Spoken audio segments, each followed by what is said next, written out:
Middle-class life, you know the drill. Work hard, pay the bills, maybe have a little leftover for fun. But saving, building real wealth, that feels like a pipe dream, right? You're constantly bombarded with messages. Buy now, pay later, upgrade your life. It's no wonder so many folks are living paycheck to paycheck. But let me tell you something, it doesn't have to be this way. I'm Archana Raju, and I'm here to tell you that you can achieve financial peace no matter your income.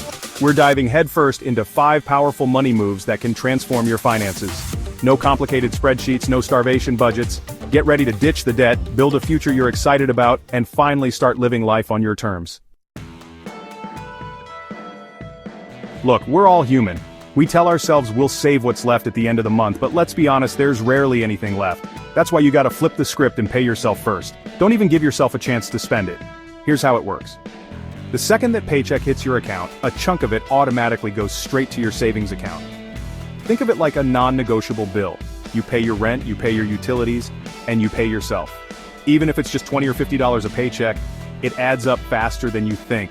And here's the beautiful thing, once you automate it, you stop thinking about it. It becomes a habit, just like brushing your teeth. Automate your savings and watch your financial future blossom.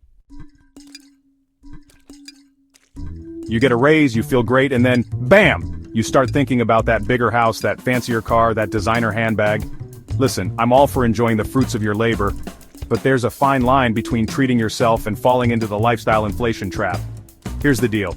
Every time you get a raise or a bonus, before you even think about spending it, ask yourself this: will this purchase truly improve my life, or am I just trying to keep up with the Joneses? Don't get me wrong, I'm not saying you have to live like a pauper. If you've always wanted a boat and you can finally afford it without going into debt, go for it.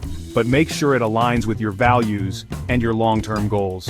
Remember, true wealth isn't about how much you earn, it's about how much you keep. Chapter 3. Slay those invisible subscription vampires. We've all been there. You sign up for a free trial, forget to cancel, and bam! Another $10 or $20 disappears from your account every month. These little subscription fees might seem insignificant on their own, but they can add up to a hefty chunk of change over time. Here's what I want you to do.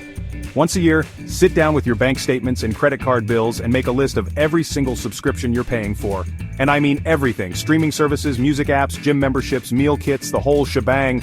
Now, here comes the fun part. Go through that list with a fine-tooth comb and ask yourself, have I used this service in the last month? Do I even remember signing up for this? If the answer is no, cancel it.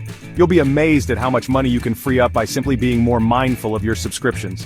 So go ahead, slay those invisible subscription vampires and reclaim your hard-earned cash. Chapter 4. Build your emergency fund, build your freedom. Listen up, folks, because this is crucial. An emergency fund isn't just about being prepared for a rainy day, it's about having the freedom to make choices that align with your values. Life throws curveballs, the car breaks down, the roof starts leaking, you lose your job. That's where your emergency fund comes in. It's your financial safety net, your peace of mind. It's what allows you to weather those storms without going into debt, without panicking, without making rash decisions. Start small. Even if it's just $5 or $10 a week, every little bit helps. Remember, an emergency fund isn't about depriving yourself, it's about empowering yourself. Chapter 5. Spend on what you love, cut back ruthlessly on the rest.